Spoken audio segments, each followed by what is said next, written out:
What is up, and welcome back to Beyond the Arc with Brandon Silvers. As always, I am your host, Brandon Silvers. As you know, we've got the Super Bowl coming up. It is the biggest sporting event here in America, but the NFL is trying to grow the game overseas as well. But what does that look like? I know I've personally got the opportunity to write about the NFL for Franchise Tag UK, and I am honored today to be joined by Gareth Smith from Franchise Tag UK. We're going to talk about a little bit about what the NFL is doing to grow the game over there, how he became a fan, and all that fun stuff. So, Gareth, how's it going? Really good. Thanks for having me on today. I appreciate your time. And excited for the Super Bowl coming up. I bet we'll get into that for sure. So first up, as an American, I can't remember a time when football was not a part of my life.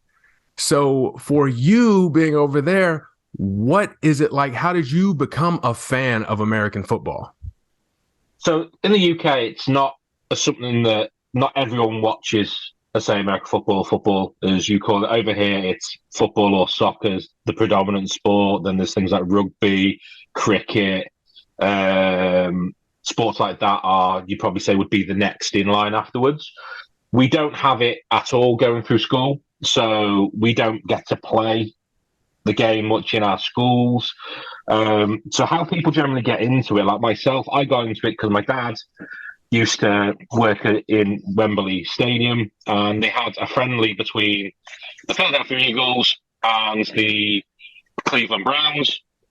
And my dad worked in the stadium, took loads of photos of the Eagles players. And as a kid, I would just look at them and go, that is my team. Me and my dad used to watch it. It used to be on a channel called Channel 4 in the UK that have highlights on.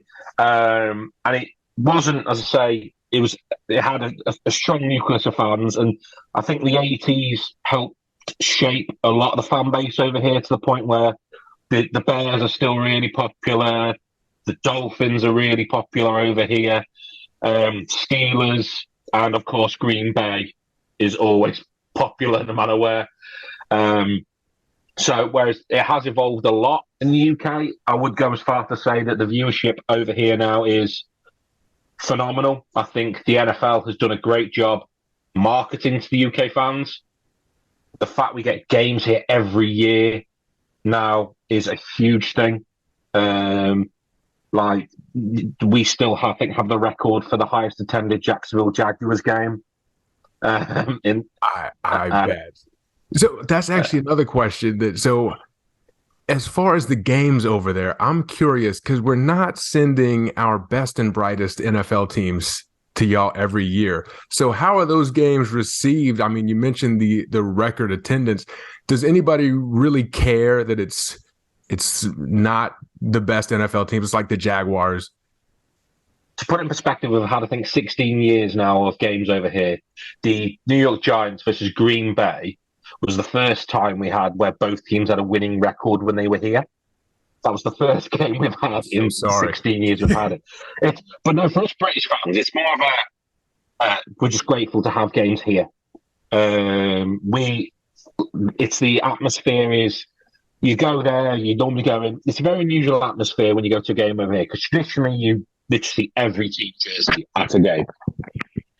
So don't get me wrong, you'll see your core fan bases for those teams that are here, you'll see more of them than anything else.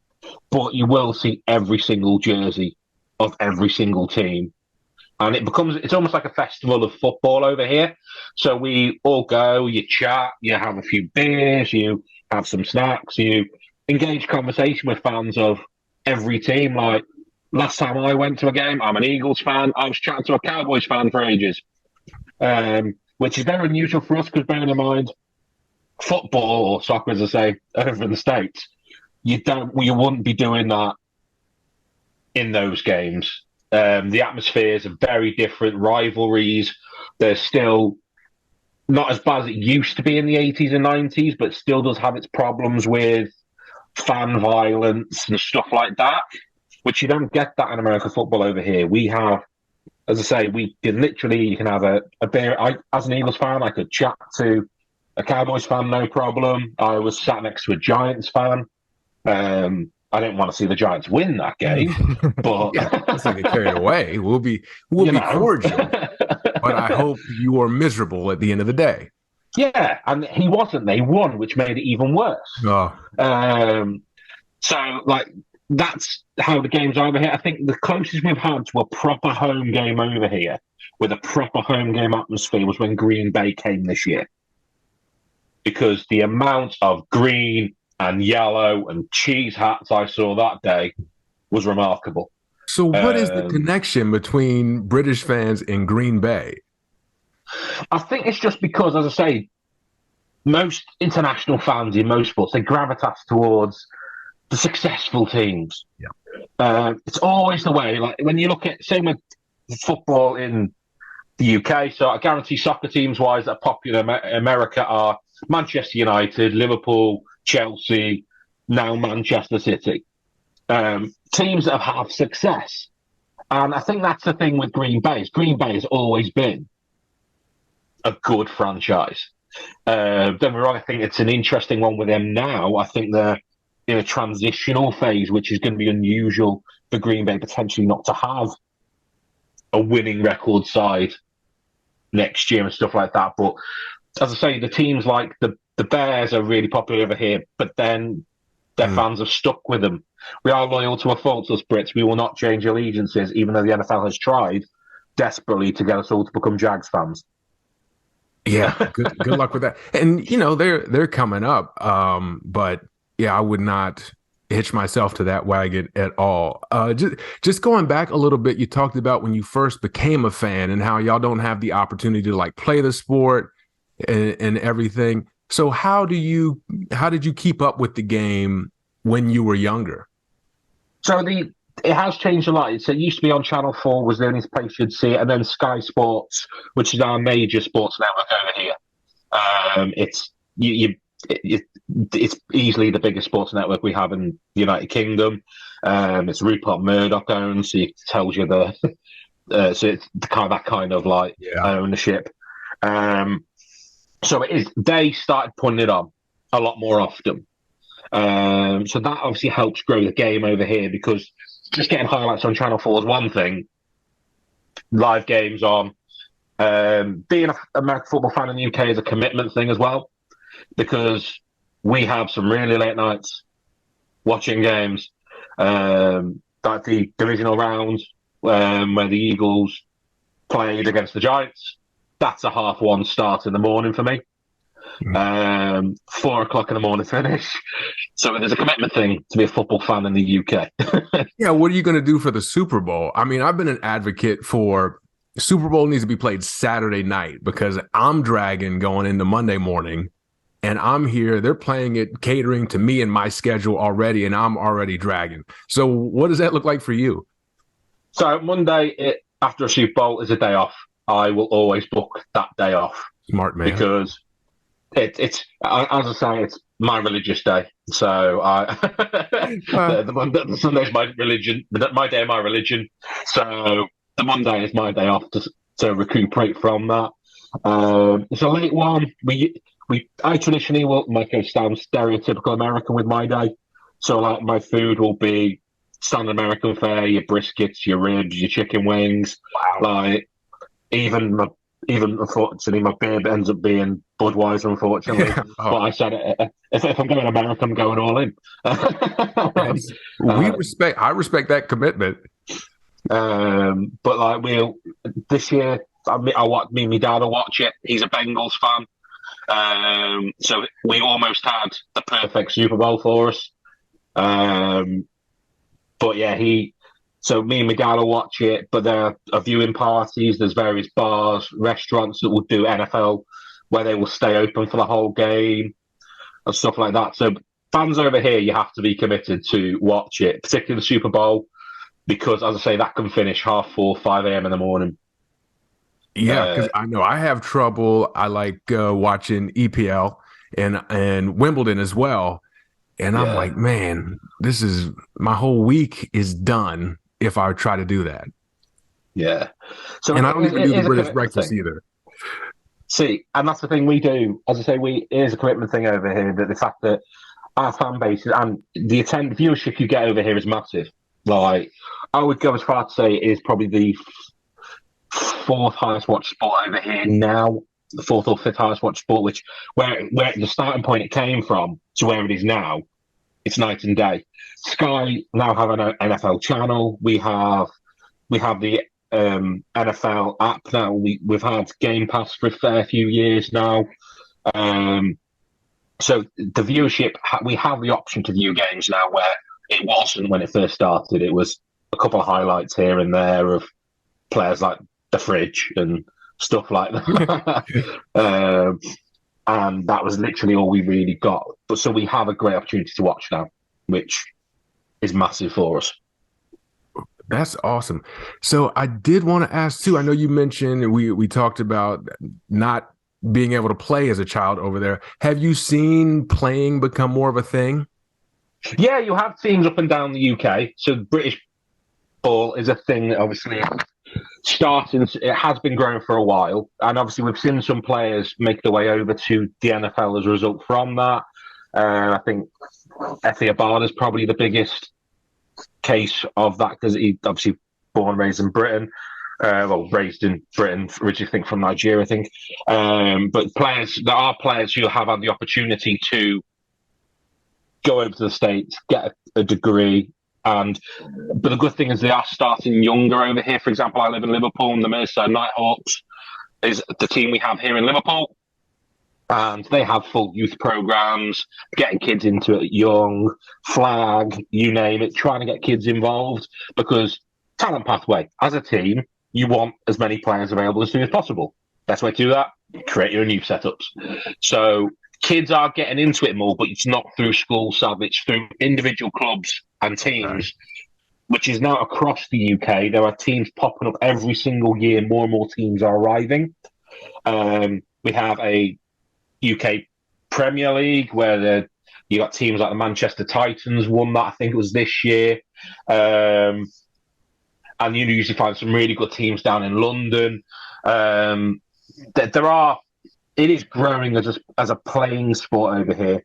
I'm actually playing for the first time this year. As a former rugby player, I thought it'd be easy. You know, I played rugby. How hard can it be? But that transition to learning O-line, my word. It's like, I was like, sure, I just block that guy. So no, you got to listen to the call and that tells you who you're aiming for. Like, okay. But yeah, it's been everyone just fell out there always the way. But yeah, it's been I didn't realise it was going to be such a different transitional period, and it has and half given me so much respect for players like John Mailata from the Eagles, who in effect, like myself, rugby player, thinking easy. But to be fair, he has made it look quite straightforward because he's gone on to be amazing. That's true. That's true. But yeah, so playing, you're right. You do have rugby over there, but I think that's something that people underestimate, especially for those line positions. It kind of looks like line up and just go, but there's so much to it that you would not expect. I mean, I don't have the build for it or the mentality to block anyone or save anyone's life. I might still be able to play for the Bengals offensive line, but that's something else. No, to be fair, one thing I found with it was it's the difference as well between something that is made to look so simple when you watch a game. Like thinking about, okay, it's a run offense now, so what I'm doing there is normally pre-scripted. Whereas if it's a throw-in play, suddenly the whole thing, it's about being patient, it's about stepping back and making sure no one gets to that guy stood back there. And that is, I found so interesting as a transition because it's not something I ever really thought about watching. But you don't have to gain so much respect for players like some Lane Johnsons of this world who just make it look easy. And then it is interesting that it's seeing the growth of the game over here from a playing perspective because, as I say, every year you see more and more teams pop up. So it is definitely the grassroots is starting to get there. I think the international program helps, giving guys an opportunity to learn in the States as well as over here. So it is exciting times, I think, for British fans of the game, for a playing perspective as well as from just a sheer enjoyment of watching perspective. That's awesome. And I remember when I was little, and it was NFL Europe. So it was all of Europe. Yeah, Did you keep up with much of that? I know it obviously wasn't a pipeline development thing really, but did you keep up with any of that? Because I used to think I those guys did. were awesome too. I did. I say I used to watch. So yeah, the London Monarchs was the team, and you have the Claymores up in Claymores. Scotland. The European League is there's still a European League now, but unfortunately, there's not any British teams in it because the game is still massive in Germany. Um, Germany, Austria, even start. I think there's a team going out in France this year, in Paris. I think as well. They've got teams this year, so the European League does still exist, but it's not what it used to be. Where it used to be, you'd see on the back of every player's helmet what NFL team they were linked to. Yep. That isn't a thing now. It's players who were literally contracted to play for those sides.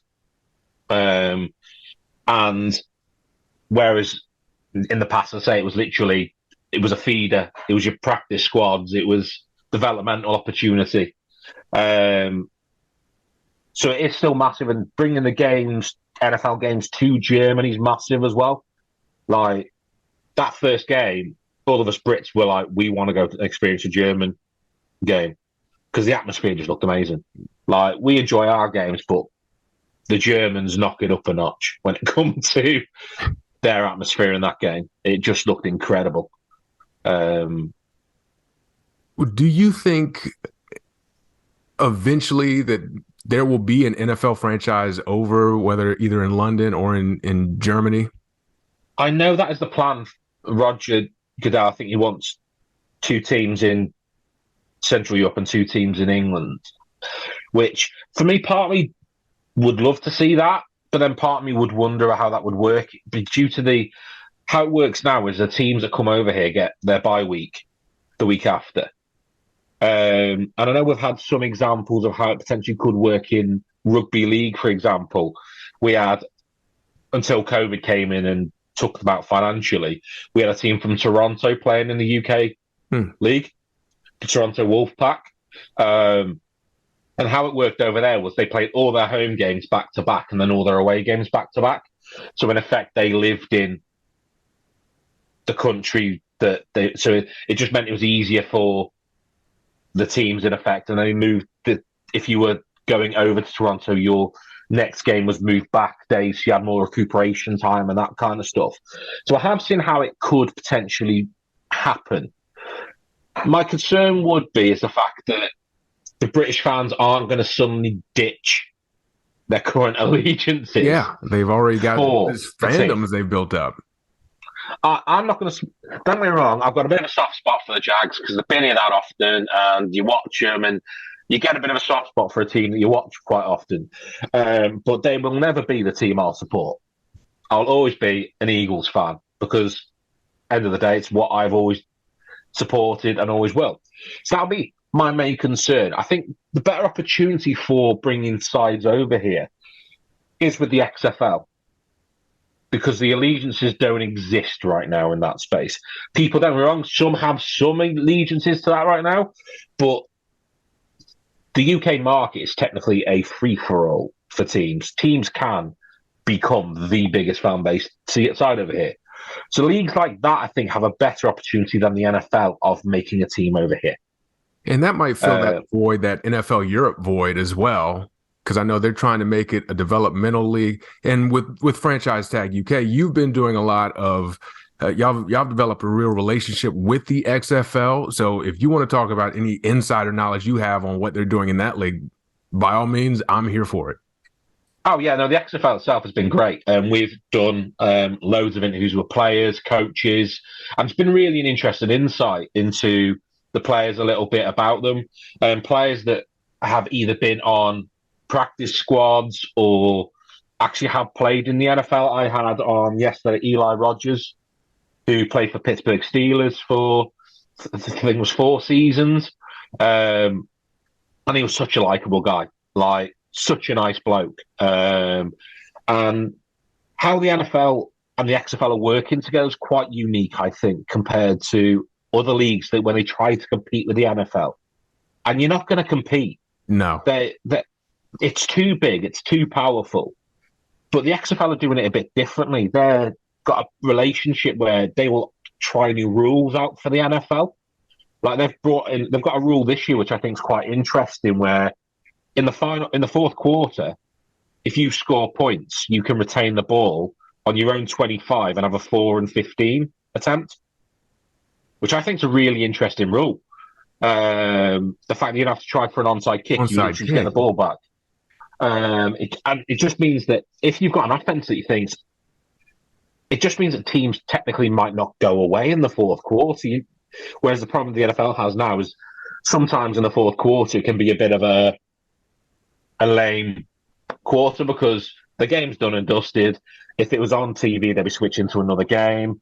But that potentially might not happen in this because you may have teams go for it, make one 4 and 25 and go onto the field and score, and then make another 4 and 15, sorry. And then at the other team might not get the ball back. And that might literally incredible to see. So I'm super interested to see how that looks, especially I know they're trying to get rid of a lot of the onside kicks and I don't know if we'll ever see the kickoff go away altogether, but for player safety reasons too. Mm-hmm. Yeah, because don't be wrong, I think because I've watched the XFL when it first came around, it was WWE, and they literally had some right crazy rules back then. Do you remember how they would determine the possession back then with the XFL? It was like a Oklahoma. Players fight for the ball. Yes. And whoever got the ball. And every time they did it, someone got injured. Yes. What is the point? And then they had no like set when it comes to kickoffs. There was no such thing as a safe. You couldn't declare a safe kick. While the ball was in it, the second the ball was down, you can't call for a safe catch and all that kind of stuff. They had all kinds of crazy things, but they'd have some really good stuff that has now become more or less part and parcel of the NFL stuff. Some of the camera angles they had in the original XFL, like the more Madden style camera angles, they're what we're kind of used to seeing now with the spider camera over the top and all that. So it did have some good things to it, as well as some absolute lunacy. You wonder how it was legal, especially knowing like what we know now about player safety. And it's like, why are these two guys fighting for possession? Imagine getting selected, like, okay, we're going to have Gareth, you're going to go try to win possession for us. I'd be like, oh, I'm going to get locked in the bathroom. I can't make it. Every time they did it, someone got hurt. Like literally, every time. One player was every time, and you're like, nice idea. In theory, it was a great idea. Race for the ball, but at the same point, you got two competitive guys. They're not just going to go, "Oh, you beat me to it. I'm just going to let you pick. I'm just going to let you have it now." He's going to do anything he can to get the ball because they want to decide. But yeah, and 2.0, I enjoy the 2.0 iteration of the XFL. I was watching in Orlando in Feb 2020, just before the world fell apart. Yeah. And I was thinking, this has got a real shot to be a good spring league. Don't get me wrong, it wasn't NFL standard, but there's a reason why. It's because the NFL has the pick of every player. But the one thing the NFL's never really had, and what the XFL is a great opportunity to be, is a good development league. You look at every major sport in the world, whether it's baseball, has the minor leagues, you've got the NBA, is it G League now? Is it D League? G League now. You got the G League now, and even in football and like our version of in soccer, in effect, in the Premier League, you've got the Championship, League One, League Two, non-league. There's a whole development pillar there for players to go out, keep having the earphone fall out. You have players on opportunity to go out, develop, and then because you have some players, you go from the very, very bottom league in soccer in the UK all the way to the Premier League. We had a player called Jamie Vardy who played in what's called non-league football. So you have league football we consider to be the top 4 leagues in the UK, so in England. So it's the Premier League, Championship, League One, League Two, and then below that we used to call non-league. So even though it was a league, it's still it was just because you often would get semi-pro teams there. You'd get players who would have part-time jobs doing all kinds, as well as some professional outfits. And quite a lot of people are starting to see more of that in the States now, mainly because of Wrexham. Yes. Because they're owned by Ryan Reynolds, and there's the series on Disney Plus and all that kind of stuff. They are what we would call non-league football at the Okay. moment. But Jamie Vardy went from that league to go on to be an absolute star in the Premier League. So, given play, and he was a player in effect that was told that when he was younger, because how it works in football in the UK is by like 18, players are told, "Oh, you're not good enough, you're never going to make it," and they basically sometimes younger. In these football academies over here, you have players who are age 12, 11, 13, 14 being called in and told, like you see on the NFL with cuts, sorry, we're cutting you. These are 14-year-old kids. Because we don't have like how you have over there, the college system where you go off to college. And in the UK, it's football teams manage the whole process. So you have 14, 15-year-old kids basically being cut, told they're not good enough. That would have crushed me. Do you know what I mean? It's like, You got enough going on. I'm just trying to survive puberty, and you tell me, oh, your dream is done. Good luck with the rest of your life. Yeah, and don't get me wrong, they sometimes get picked up by other teams, but having that development opportunity in football allows some of these players to get back to, as I say, the promised land in our world is the Premier League. But the NFL never really had that. It was, you have the NFL, or you have things, don't get me wrong, I know you have the arena leagues, which you have the USFLs of this world, and potentially the European leagues. But even then, they didn't really get the game film that the NFL wanted. Whereas the likes of the XFL now, because how it came about, I got into the XFL, as I interviewed originally Rod Woodson. Okay. Hall of Famer. Yeah, incredible guy. Steelers legend. Honestly, absolute honor to get him on the show. It was one of those, I fired an email out with no intention of ever thinking that email would come back with a yes. And I got a yes. And so it was like, okay, fair enough. At best. So I interviewed him. Sadly, I think I was a bit too fanboy with him the whole time by my standards. Looking at my interviews I've done with other people since, there's definitely an improvement from my Rod Woodson. That's good. I mean, it is Rod Woodson. I mean, you know, he's you got a fanboy. Yeah, do you know what I mean? He made the 75 All-Star team and the 100 All-Star team. You don't make that unless you are a legend. Yes. He has a bust in the outskirts of, I think it's Cleveland, I think is where it is, where the Hall of Fame is. Yep. So in like, Canton. he's got a gold bust there. Do you know what I mean? So, and that's how I got into it. We started talking about the XFL while I was there. And off the back of that, I thought, I'll email a few players who were in the drafting pool. I got to speak to quite a few players by social media before the draft was announced, and some of them I got on really well and became quite good pals with. And then once the draft was done, I then thought I'll email some of the people, see what, and then I managed to get Gareth Smith on, who was a phenomenal running back at Baylor. He still has their single season record for yards, which is what every running back wants. And he was one of these players who'd been on the fringe of a few practice squads. He ended up in New Orleans with, and the room he was with, it was like you've got Kamara there. Yeah. You've got, so I mean, it's hard to get a job in. There was 4 running backs there, and the other 3 he had were all household names you'd all heard of. So getting that on that roster spot was hard. But for him, this is a great opportunity for him to get film against pro guys who have played in the NFL or played to a good standard. So that and the agreement the NFL and the XFL have is, Dwayne "The Rock" Johnson said it best. He said, our aim is for you not to be here next year.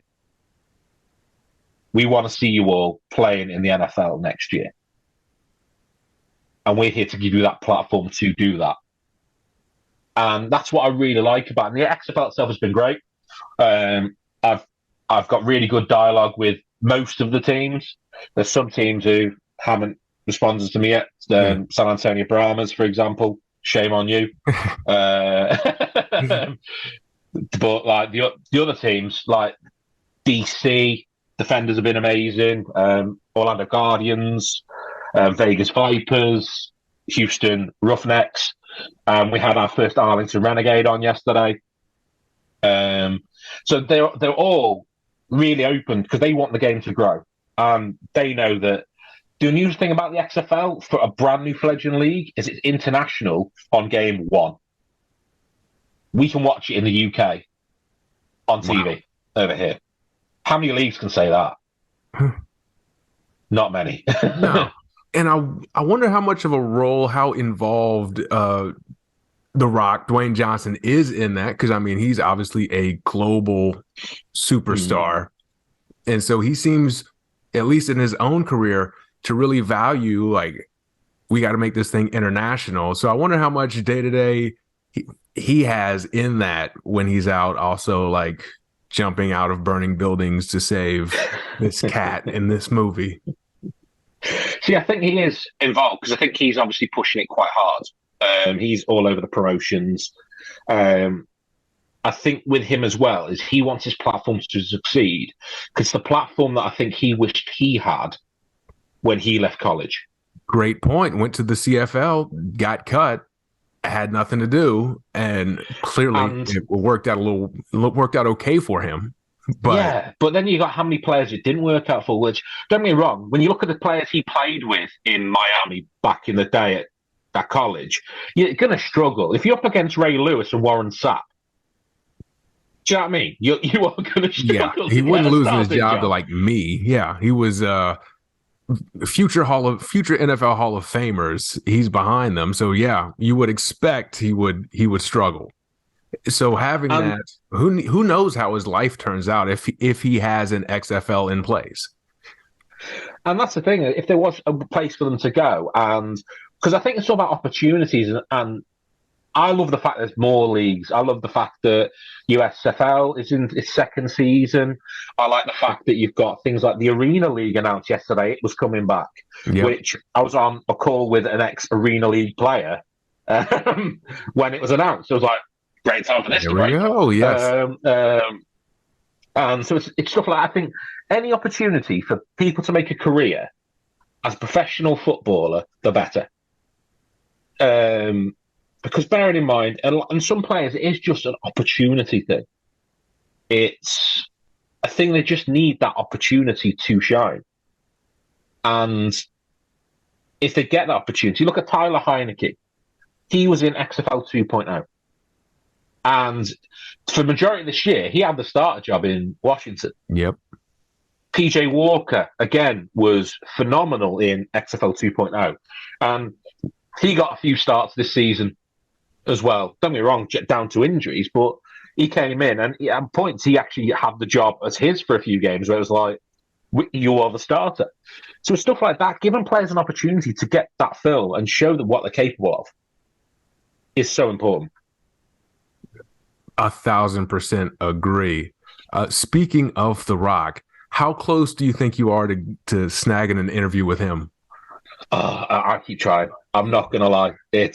I keep trying. It's one of them where I'm like, I'm trying to get some people from the actual, Danny, Dwayne. I love either of those. But there's also some people I want to try and get on as well. They've got, they've got an ex-Eagles running back there in Brian Westbrook as head of player personnel.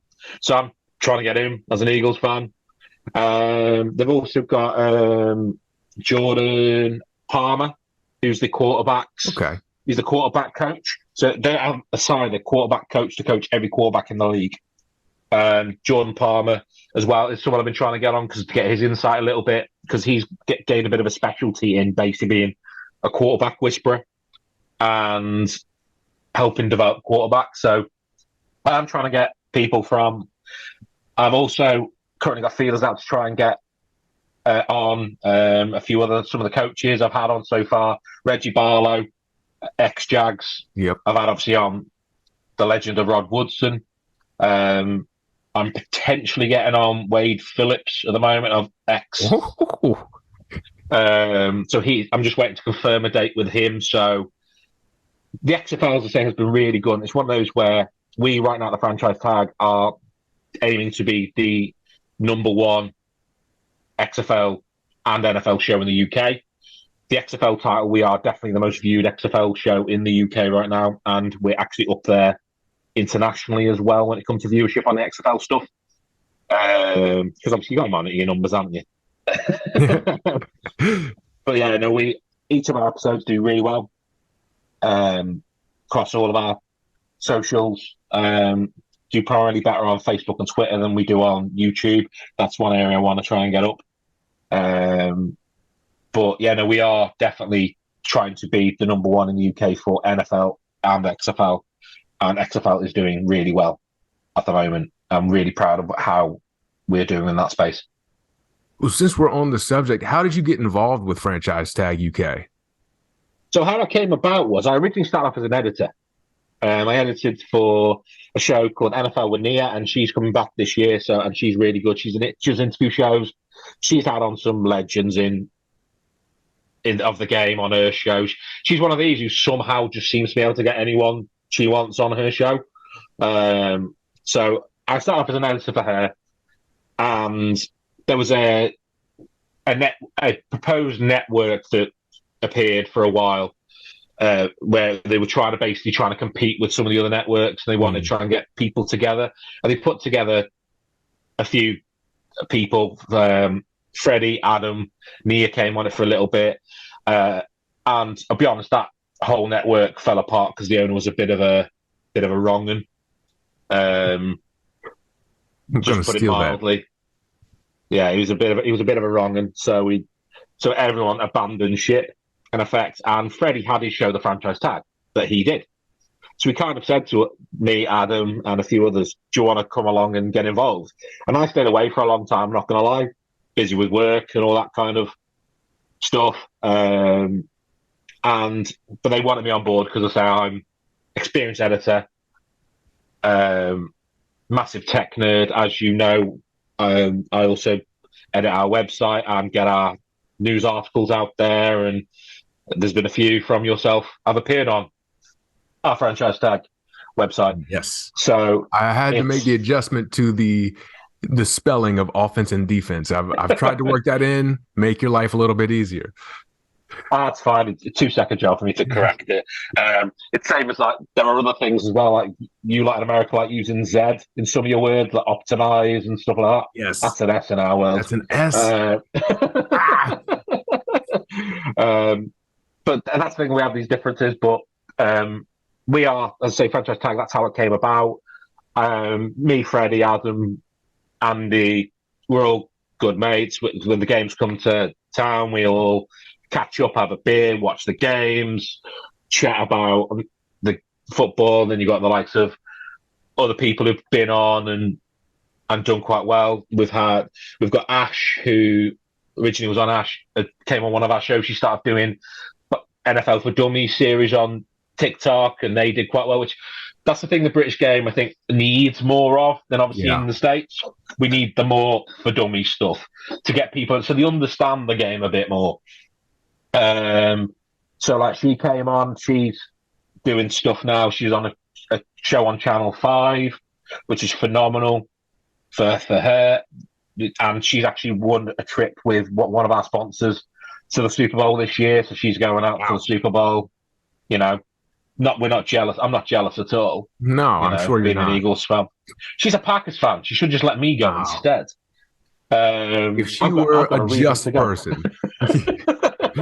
You know, I'm an Eagles fan.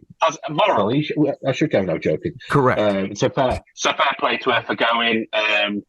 So like she's been on. We've got another friend of our show called George. He does quite a lot in the NFL, and we've gained through the Franchise Tag quite good friendships with NFL Media UK. We are working quite closely with a lot of other content creators and stuff like that. It's all about growing the game in the UK, and we're trying to make sure we're fundamental in that process. We enjoy just talking football. So anyone ever wants to interact with us on Twitter, we will. We are very interactive on there. We just love talking the game, and we are passionate fans. Each of us have our teams. Freddie's a Steeler, unfortunately for him. Adam's a Packer. There's far too many of them over here. Andy's a Giant, poor lad. He got the joy of listening to my smugness in the divisional round. I bet that was fun. He stopped talking very early on in the night. Yeah, that was a quick one. Yeah. So it's stuff like so. That's generally how we got involved. It was just a group of us.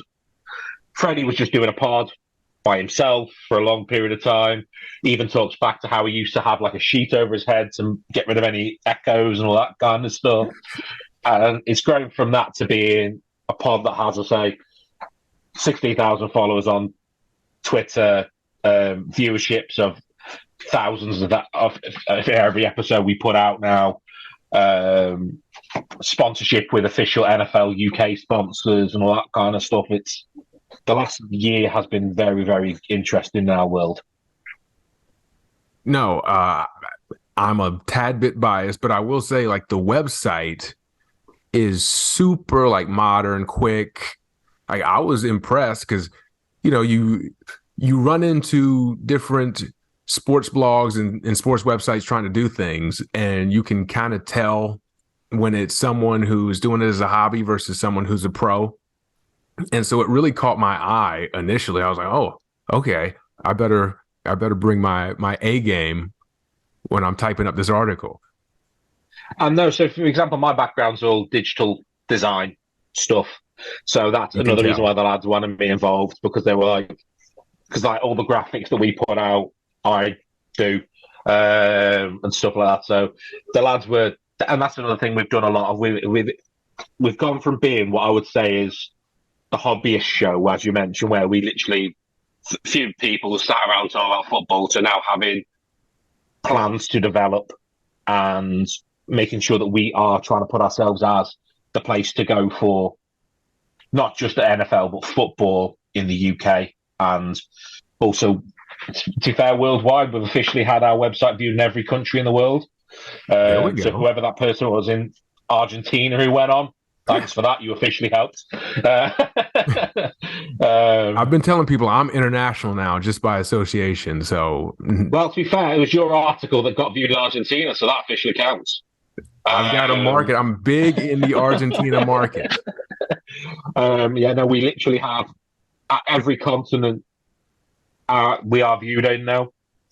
Because that's a good thing about having websites. You can view that kind of data. But no, franchise tag is growing, and I'll be honest, I'm thankful for the persistence of Adam to get me involved, because I said no for a long time to coming on board.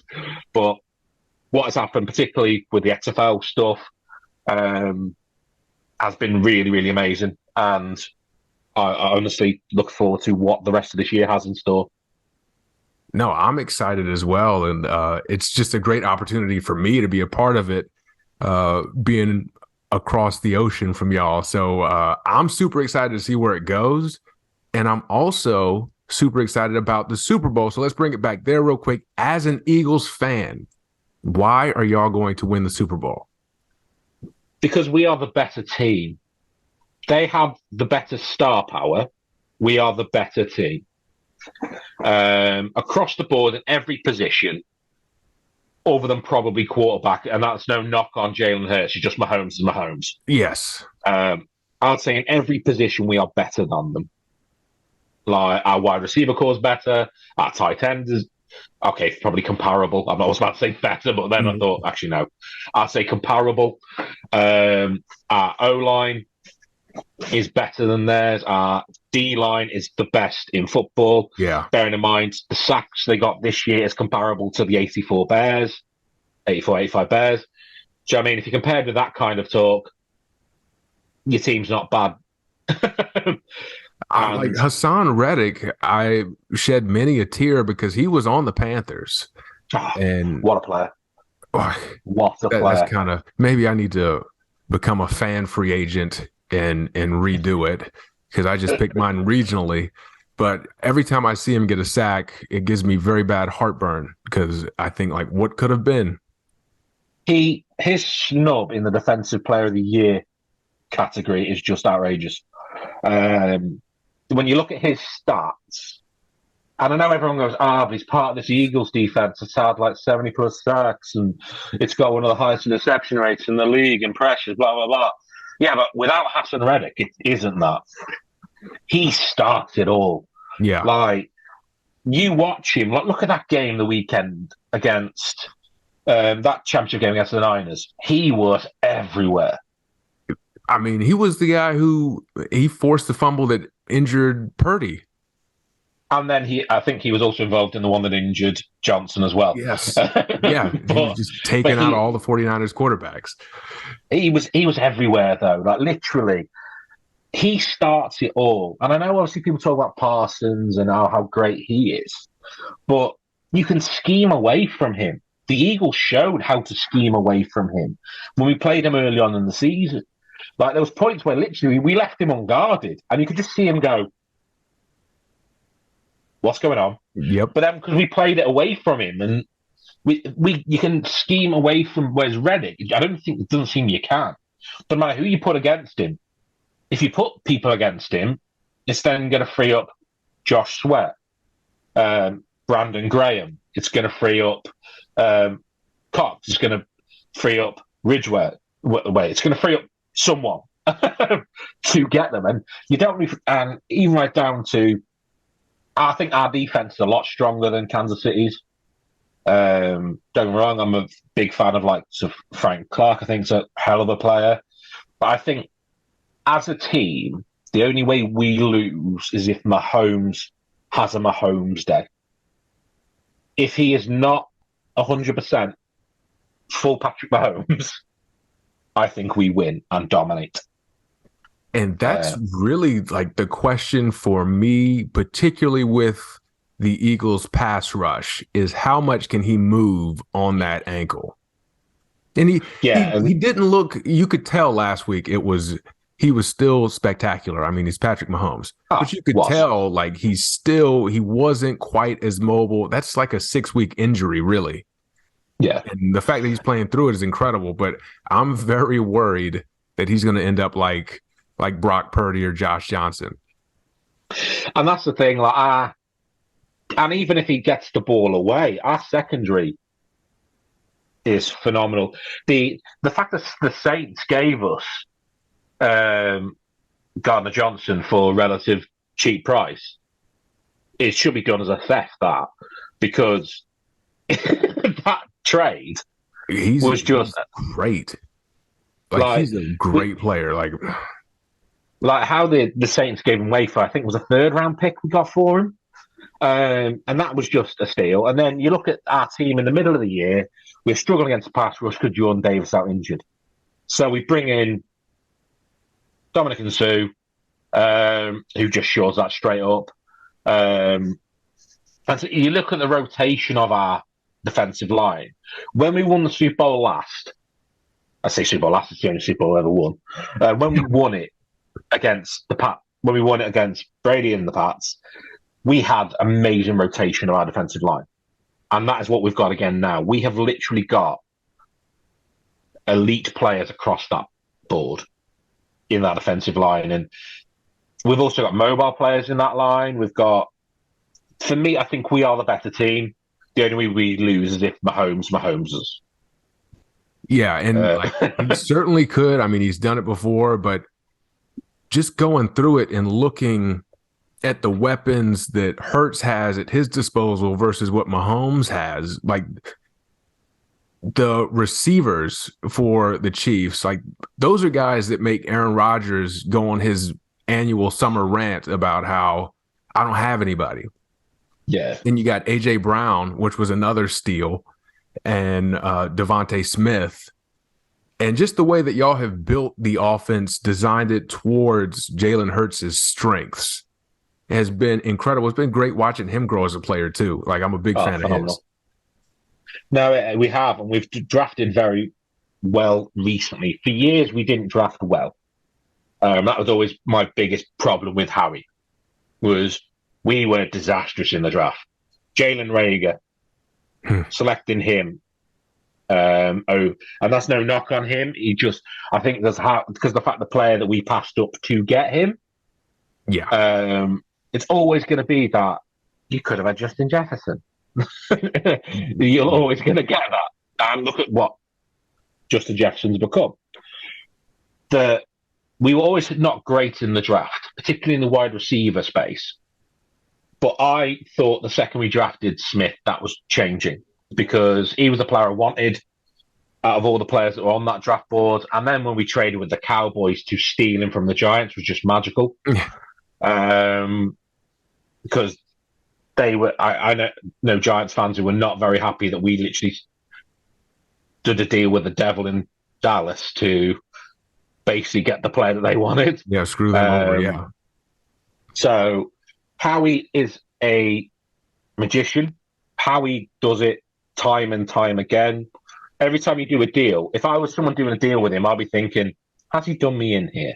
Because it seems to always happen. He is literally, over here we have a term for people who are really good at wheeling and dealing called Del Boy, based on a TV show called Only Fools and Horses. So like bit of wheeling and dealing and stuff like that, and like really smart. So he's like that. He's one of these people who, if he does a deal, you're like, he's somehow doing the other people in. Something's up. What does he know that I don't know? It's like the fact that we could potentially we could have a Super Bowl in our stadium, but also could have the 10th pick in the draft. We also have the 10th pick in this year's draft. Yeah. Like, how many Super Bowl champions can say, "Oh yeah, we're picking top 10"? Not many. That's scary, and the fact that you have two Super Bowls, like potentially winning two Super Bowls so close to each other with a different quarterback. Like, that's incredibly rare, because that's the most important position on the field, and you found a way to make that work. He's got to be the exec of the year this year, you would think. I mean, good Lord. You would think. And even right down to, like, I think if it wasn't for the revival of the Jaguars and the Giants, Nick Sirianni would be up for Coach of the Year. I know he's in the conversation for it, but if it's not Doug Peterson or Brian Daboll, something's gone horribly wrong. Because that, particularly, obviously, I've got a soft spot for Doug Peterson because of his time at Philadelphia. But if he's not Coach of the Year, I don't know what is. That Jaguars team under Urban Meyer was horrific. They were so bad. That's another good point. Actually, I was talking about the two Super Bowls with the different quarterback, but different coaches too. But yeah, Peterson, I don't even know, like, how terrible is Urban Meyer at coaching NFL football? They didn't even look like the same team. It's how I look at it from my perspective is he did it before, because I'm pretty sure it was him who took over after Chip Kelly, and the Eagles had a horrific time under. Don't get me wrong, I know we got to the playoffs a couple of times under him and stuff, but just how he led that team. Yeah. And the only reason we got there was just that hurry up offense that he introduced, and a lot of the RPOs that are now a staple in the NFL. But just his general coaching was horrific. And he picked up that and turned us into a Super Bowl team after a couple of years. Obviously, to do that in Jacksonville, where they've been notorious for always having an early pick. Yeah. Jacksonville and the first pick in the draft is what we're used to in life. And the fact that he's turned, which was supposed to be a generational talent in Trevor Lawrence, he is starting to look like that now under Doug Peterson. I remember early on in the season, it looked like he couldn't win a close game to save his life. Like, if they needed a score to win a game, they would get to the goal line and there'll be an interception, or they would fumble it, or they were looking a bit choke artists about themselves. Whereas that mentality seems to have switched. If it's a close game now, I'm not counting out the Jags now. They are involved, and I want to blow them away. I remember the game when I was watching them where that clicked is when they came back against the Cowboys from a huge deficit, and I think they ended up winning in overtime. I was like, is that really the Jags that I'm watching, or what's going on? just look completely night and day from what I think of with the Jaguars. Like I was like, at that point, I was like, give Doug Peterson Coach of the Year tonight, because that was just absurd. And you mentioned, I was very pleased with that win. Yes, so I bet you were. It was many reasons. So you mentioned the soft spot for Doug Peterson. Do you also have one for Andy Reid? I do. Like, Andy Reid was the coach, in effect, I grew up watching. I remember the first Super Bowl I remember watching with us in was the one. I was a university student at the time, and I was watching it silly hours in the morning. It was Eagles versus Patriots. That was a T.O. broken leg game. It was. And he also got mocked. There was a mocking of his Eagles celebration that he did, and all that kind of stuff. And it was just one of those games where we had the potential to win it, but it just didn't happen. So that's why the win against them with Nick Foles and stuff was almost like a revenge, retribution, getting rid of those old ghosts of the past. Andy Reid will always be a legend in my eyes, and the fact that he went on to get his Super Bowl win was just something that when it was Kansas City that year, I was desperate for them to win it because of, and I was in, as I say, I was in the year he did win it, was the year I was actually in Orlando at the time. Okay. And they always have the parade, don't they, in the Magic Kingdom the next day, and it was one of those I went, I'm going to go over there and see if I can spot Coach Reid, just because he was the person I was more. Most people would be after Mahomes. I was after Coach Reid. But yeah, I don't think he was even there, annoyingly. But yeah, it was incredible to see him win a Lombardi. I don't want him to win another one. Yes, that goes right back to how we started, kind of with like, it's pretty cordial fandom. You respect other teams' fans when it comes to American football, but let's not get crazy. I don't want him to. He's the Super Bowl. He's got his one. Super Bowl. He's had his one now. I think it's Nick Sirianni needs to have one. Yeah, no need for Andy to be greedy. It's only fair. Mahomes has won one, Jalen never has. It's only fair that we split it out. He kind of owes y'all too, I feel like. So, hey. Yeah, he didn't win us one when he was here, so he can win us one now he's not here. You know, exactly. Way to go, Andy. Well, this has been a fantastic conversation, man. You're welcome back on anytime. Before we go, where can we find you and all the Franchise Tag UK stuff? We are very active on Twitter, Franchise Tag UK. You can find us on the franchisetag.co.uk website, where you'll find articles by our extremely talented writers, such as our host here.